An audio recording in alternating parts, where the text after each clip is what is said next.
Wall Street says, welcome to the fourth quarter, and all signals are supposed to be pointing north. However, traders said, well, not so fast. Welcome, everyone, to Buy, Hold, Sell. We have a special report for you today. I'm bringing back Chris Rowe. He is the founder and CEO of True Market Insiders. Chris, welcome back to the program.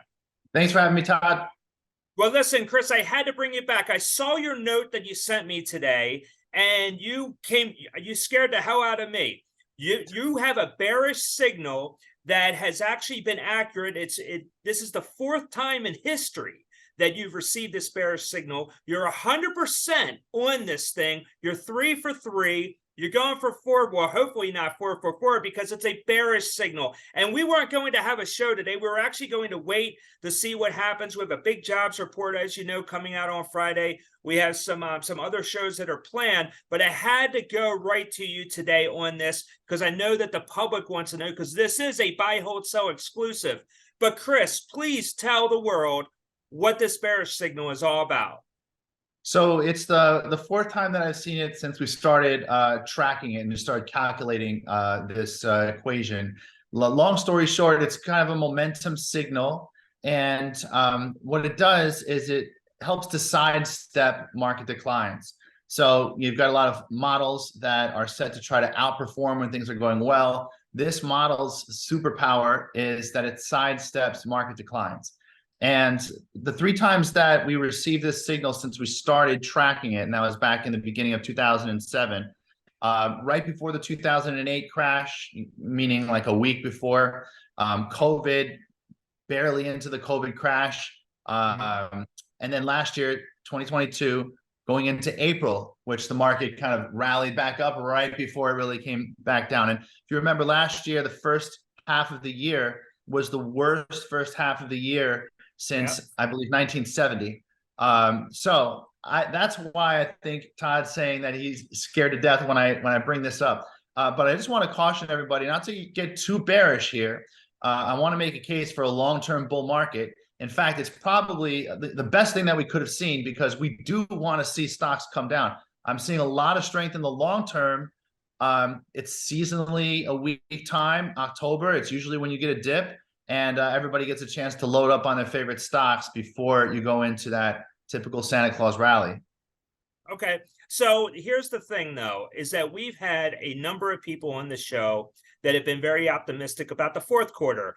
Our friend Jeff Hirsch has come right out. He's the editor-in-chief of the Stock Traders Almanac. He actually says the fourth quarter of a pre-election year is the best quarter to be invested in the markets. He actually pinpointed and said that the markets will rally in the fourth quarter, and we will see the highs of the year actually at the end of December. So a lot of optimism out there. However, we have so many other headwinds. You have a Katie Stockton that's out there saying that we should be seeing 5.25% on the 10-year yield. We have you are the chart man as far as I'm concerned. You're the guru, and you go and you're looking at this not from a fundamental side, but from a chart specific side. And I think that's where I'm a bit concerned, because like Katie, she is also a chartist, but she's also been very accurate, because she's saying, look, this market cannot continue to rally. You are coming out there. You're bringing out this bearish signal. It's making me, it's a head scratcher, Chris. I got to tell you, because I'm wondering, are we still going to be seeing so much selling that we've already seen in August and September? Well, we are in a distribution mode. We are seeing supplies in control of the market right now. The funds are putting in sell programs, or they have put in sell programs that they're continuing with. So until further notice, the sellers are in control. And I agree with Jeff Hirsch. I think Jeff Hirsch is a very smart analyst, of course.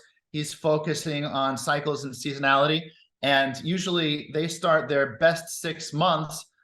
They add a layer of probability onto that by beginning that with a MACD buy signal. We haven't gotten that MACD buy signal yet. I do think we see strength in the fourth quarter. But don't you want to buy the stocks when they're on the cheap? Don't you want to buy the stocks when everybody's running around with their hair on fire, selling in a panic? I mean, that's when you want to buy. It could mean the difference between making 100% on your money instead of just 50% on your money on a trade. So you want to buy some of the strongest stocks in the strongest groups. You know, I'm looking at stocks like Eli Lilly, stocks like NVIDIA, stocks like Adobe. These are stocks you want to buy on the cheap. If the S&P 500, I mean, it completed a head and shoulders top formation, and if you're looking at the Fibonacci extensions, that will bring the market down about another 8% from where it is right now. When I say the market, I mean large cap stocks, the S&P 500.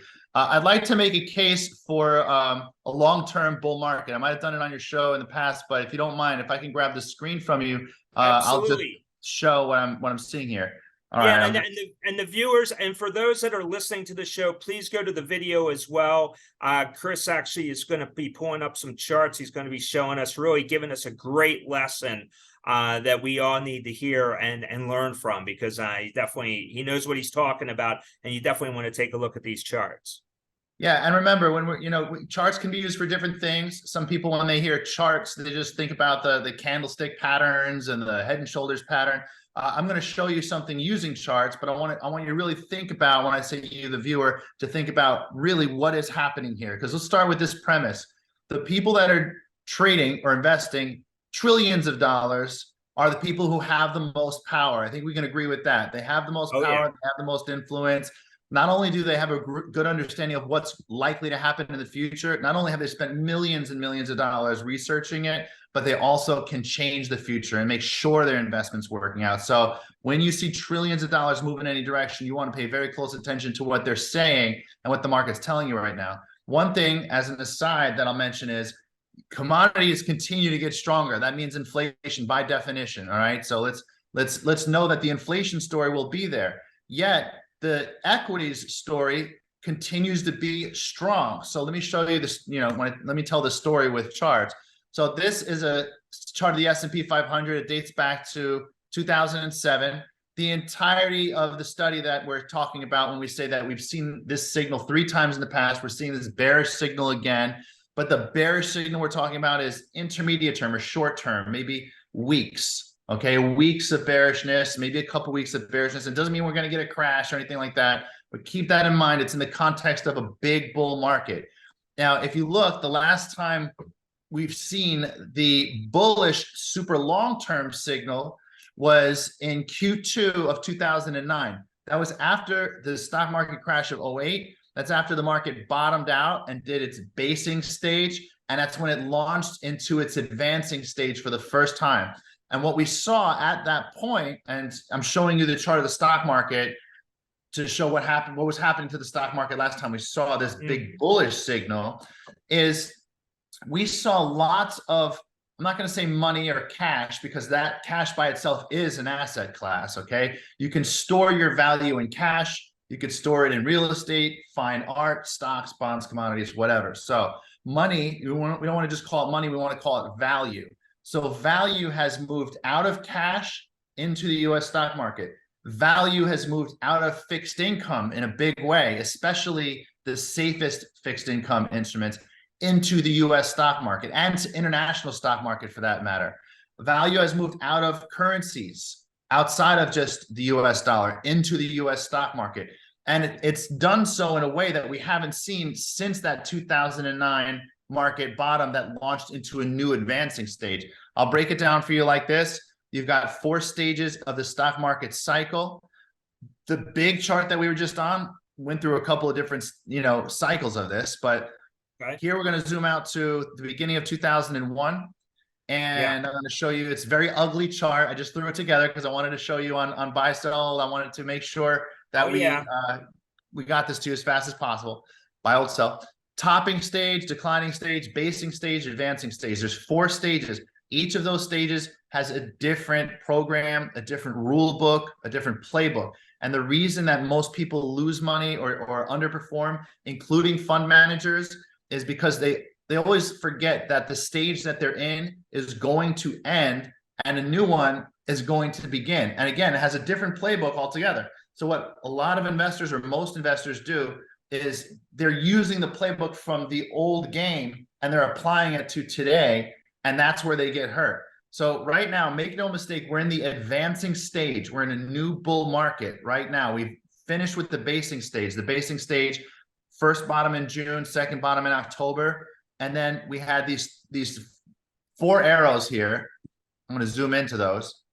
So you see the blue, the orange, the purple, and the big green arrow, right? Yep. All right, so follow the blue. So I'm listing 6 asset classes on the screen right now. And this is from NASDAQ Dorsey Wright, by the way. I'm listing 6 asset classes on the screen right now using relative strength studies. I'm not going to bore everybody with what that means, but it's price behavior. So when you see price strength in one group, it's pulling it from another group. In other words, it's not just price strength relative to the US dollar, it's price strength and it's pulling from cash. If the pointage goes up in US equities, it's pulling from somewhere else, commodities, fixed income, cash, whatever it is. So if you look at the dates, October 13th, 2022, okay, going back here, that's the blue arrow. And you can see it ends right in the top of December there. Okay, so look at the highlighted in yellow, October to December 12th. Again, that's the blue arrow. In that wave higher, US equities gained 6 points in terms of relative strength. All right, you can see it's circled in blue, went from 186 to 192. In fact, international stocks just above that gained 72 points in that same time frame. Just a little context, international stocks are considered riskier than US stocks. US is the most developed market there is. So when you see international stocks getting stronger ahead of US stocks, you can expect that you're probably seeing the bottom of a bear market in US stocks. And that's what we saw from October to December with that blue arrow there. So first you see international stocks, a risk on asset class leading, right? So following that is December 22, if you see it, the yellow highlighted, to February 2nd, okay, of this year. Again, see the orange, okay? So the orange arrow, that's that second wave higher, okay? That's the significance of those dates. And you can see there was a point gain of 11 for US stocks, okay? So again, more points added to US stocks. If you do the math, it just about works out. You see that some of those asset classes lost points, okay? So the ones that gained points, US stocks, international stocks, it's at the expense of those other asset classes. It's showing you that money is moving out of those assets, or value is moving out of those asset classes and into international stocks, up 38 points, US stocks up 11 points. That's the orange arrow. Okay. When you look at the third wave higher, remember the stock market had bottomed out and it was kind of trying to get up off of those lows. It was really having a hard time. I called it a Biden bull market. It was kind of stumbling up the stairs. And if you look at the purple, we actually lost pointage for US stocks at that point. We lost pointage for US stocks, okay? Okay. Now the green arrow, this is where the basing stage ends and the advancing stage begins. And to most people, I mean, some people might know that the S&P 500 is heavily weighted in those FANG stocks, and the FANG stocks was pulling the market higher. So even though the S&P was going higher, people were saying, well, it's just the FANG stocks. And they're making the mistake of thinking that happened for that fourth arrow. If you look at the fourth arrow, the US stock market gained 85 points. Now, I know you guys don't all know what this means. This is something I've been following forever. The last time you saw US stock market gain that much relative strength over the other asset classes, or compared to the other asset classes, was April, May, June of 2009. So the beginning of the bull market after the 08 crash. Okay. Okay, so there's the 85 points. And so what are the strongest asset classes right now? US stocks, international stocks, and the very volatile commodities, which means that it's a risk on market. That means for this to happen, it's not your next door neighbor on E-Trade trading, you know, a couple shares of, you know, Eli Lilly. It's trillions of dollars are placing their bets in the US stock market in the long term. Okay. So again, what we haven't seen this since the beginning of 2009 when the market bottomed out. We're seeing it again. But in the meantime, you know, I've been excited watching this happen. I'm going to stop sharing. I've been excited watching this happen because I'm saying, wow, we're seeing an opportunity of a lifetime. And I look at stocks like NVIDIA and I'm saying, wow, even though semiconductors have pulled back, NVIDIA is bucking the trend. It's not even pulling back by that much. And by the way, semiconductors aren't pulling back by that much, even though they do have supply and control. So I'm saying to myself, God, I hope I see some bearish signals. And guess what? the same signal we saw before the '08 crash, before the COVID crash, 2022. We're seeing that again. So maybe it's just a dip. Maybe it's just a correction. It's probably not an all-out crash considering all that value that came into the market. But you've got the big boys behind you. You've got the wind at your sails. You're swimming with the current. So Yeah. I'm licking my chops and I'm looking at stocks like Nvidia waiting to buy. I like that. So here's a question for you. The other three times that this happened, how long did the bear signal last? It just depends because there's a few of them, but in 2008, it kind of stayed that way for a couple months. And going into the end of the year, you actually saw something different in the actual stock market than you saw in the S&P 500. The S&P 500, the big companies with the most heavily weighted stocks in the index pulled the index down. But the majority of stocks, actually, what was happening is you saw more and more stocks moving to buy signals and breaking new highs, even though the index was coming down. So it wasn't really reflecting in the S&P 500. So it's said to get into stocks at that time. And actually, it was right. If you're just watching the S&P 500, you might have thought it was wrong, but you'd be somebody who's making money while everybody else is seeing a disaster happen. Then when we got the COVID crash, it only lasted, obviously, a very short period of time. We got that dip. And in 2022, it kept us, the bearish signal was open for, I believe it was 3 months, right as June was bottoming out going into July. And then it was risk on again. But of course, if you follow what Jeff Hirsch does at Stock Traders Almanac, he goes back, I think, to 1950. And he averages out all of the midterm election years and the pre-election, the 4-year cycle. So it's just 4 lines averaged out over 1950. And it was almost perfect. You got a bigger sell-off in the beginning of the year, but it's almost perfect. It hits a bottom in June, rallies from the summer, hits a bottom in October, and then rallies into the next year. And that's what kind of happened this year. And like he said, we have that pre-election this year. Pre-election is the strongest year out of the 4-year cycle. Going into this quarter right now, this is the strongest quarter, but we are being blessed with potentially a dip. And we have been blessed with a pullback either way. I'd be a buyer here, maybe nibble and then keep on buying on the way down. But if you see the market sell off and everybody's panicking, sell the naked puts, buy those deep in the money call options that expire 6 months or more out. I don't think you're going to have a problem. Yeah, well, we had you on the show last week as the featured guest, and one thing that you said, and we're actually cutting this part up of the show because we're using it as a promotion to promote the show, not just buy, hold, sell, but also your appearances on the show. But one thing that you said was you definitely want to take part in the market at those times when everybody else is out, because that's where the real juice is in the bull market. And it sounds like, just from what you're saying here, you might have a bearish signal, but it doesn't mean it's going to be a prolonged period of time. So therefore, don't miss out on this opportunity. I think that's what you're saying.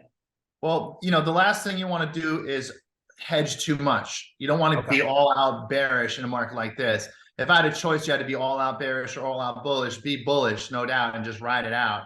Also, the biggest gains come off of those major lows. If you miss just a handful of those gains, it's half of your returns over a 20-year period. So you don't want to miss those, which means you kind of want to be in it during the lows. Otherwise, you're trying to pick the absolute low, which is incredibly difficult, nearly impossible to do. So if anything, if you want to hedge against the decline, let's just say you have 5% of your 95% in bullish positions, maybe 5% in put options that might double or triple on a sharp correction. If you're doing that with more than 10% of your bullish portfolio, you're doing too much. 10% is aggressive, 5% might be just right. And if that's not for you, what you want to do is you want to look at the stocks that you own, check out their performance from middle of May up until the beginning of August. If they were outperforming the market, if they were outperforming their sector or industry group, those are stocks you want to hold on to. But during that very strong period, when all that value was leaving those other asset classes and piling into the US stock market, if your stocks weren't outperforming during that time, which again, mid-May up through August, those are the stocks you want to clip right now. Even if they're down, don't worry about it. Just get the hell out of those. sit in some cash, wait for everybody to panic, and then that's when I would be a buyer. Yeah, that's some amazing advice, and this is great. Let's switch topics real quick because I know this is an abbreviated buy, hold, sell, but I want to go back to something that you had last week. You had a very special event for investors, not just your subscribers to your fantastic newsletters, but or even clients, but this was really open to the public. You had an event that I thought was great, and I watched it. I thought it was super. And so overall, I mean, here we are, the start of the quarter, Chris. I mean, here's your chance to have a rebuttal on that event. Is there anything that you need to add to it, or you want to summarize it for the people that are watching today's show? Well, again, it's Lockdown 2024 is the name of the event, and obviously, we're in a pre-election year, going into an election year. It's going to be a big fight. Obviously, if you look at where the money's going, trillions of dollars, it looks like it's betting on a regime change. And we're climbing the wall of worry right now. So as these horrific things that everybody's completely worried about right now are removed, that causes stocks to go up. And some of the biggest gains that you've seen in the stock market over history are when everything was a complete, am I allowed to say shit show on this show? It was a poop show. It was a bad scene, but prices were going up because the stock market is basically a barometer of what's to come in the economy in 6 to 9 months. So if you're looking at the economy now and then the situation now, and that's how you're investing or trading, you're doing it the wrong way. What you want to do is you want to get ahead of that. So if there's a shutdown, it could have devastating effects. You never really know for sure what's going to happen. We're working based on probabilities. So it's a good idea to hedge. It's a good idea to have some bearish positions and have some bullish positions. Even during a bull market, when the market's topping out, it's good to take some bearish positions. By doing that, I was able to have 3 out of 4 positions that I had open in the COVID crash were bearish positions. Another position I gave everybody for free was up 425%. At the low, we parlayed that into another position that went up over 130%. So to do that, I'm basically showing you how to do that on the event. So sign up to the event. There should be a QR code or a link somewhere on the screen to check it out. That's right. And the QR code was on the show from last week. We're actually flashing it right now on the screen. So while you're watching this, take your camera and go right to that. Just point the camera at the code. Yeah. And it right there, and you'll be taken there. And for those that are listening to the podcast, go to chrisrowetrades.com. That's chrisrowetrades.com. We also have a hyperlink in the description as well to help make it a little easier for you. All right, Chris. So any last words from you? I mean, anything that because I got to tell you, 4 a.m. New York time, I saw Dow futures were up 140. They really started to deteriorate as we went into the open at 9:30, and you saw the market action today. So S&P was flatline. NASDAQ was up, but Dow was down. Any last words as we close the show out? I've got 2 things. Number one, I'm saying it looks like we're going to get a bearish short-term move within a long-term uptrend. But remember, market timing or timing your trades against conventional wisdom, it's one of the least important things. So I know it's a heavy weight on a lot of people's shoulders, timing it right. Well, put your mind at ease because market timing is one of the least important things when it comes to successful investing. Most important is that you're comfortable, first of all, so you don't panic and do the wrong thing and make an emotional move. But the 2 most important things are risk management, so hedging, and allocation, what you're invested in. So don't worry too much about timing the market perfectly. Just know which sectors are strong. Semiconductors are strong. Energy stocks, whether it be oil or oil service, very strong. Industrials, things like that. You want to be invested in the right things. It's most important. And the other thing I always say is you'll see it in the price behavior before you see it in the news. And that's it. Oh, I love it. Well, that is fantastic. Well, Chris, we can't thank you again. I mean, you've been wonderful as always. You provide so much great guidance for the listeners and for the viewers. So we do appreciate you coming back to buy, hold, sell for this special report. Coming up on tomorrow's show, we have Bob Elliott. He is the Chief Investment Officer for Unlimited Funds. He was the former head of research for Ray Dalio's Bridgewater, and I definitely want to listen to that. And then on Wednesday, we have Senior Oil and Gas Analyst Fernando Valle from Bloomberg, who's going to be talking to us about the higher oil prices. And next week, we have Christina Hooper, Chief Market strategist of Invesco, is going to be joining us as our featured guest. So, on behalf of Chris Rowe, who's CEO and founder of True Market Insiders, go to chrisrowetrades.com for more information. Go see what he has to say. I am Todd Schoenberger. Thank you again for joining us on Buy, Hold, Sell. We'll catch you next time. Take care. Thanks, Todd. Thank you. Buy, Hold, Sell, brought to you by CrossCheck Management. I want you to smash that like button.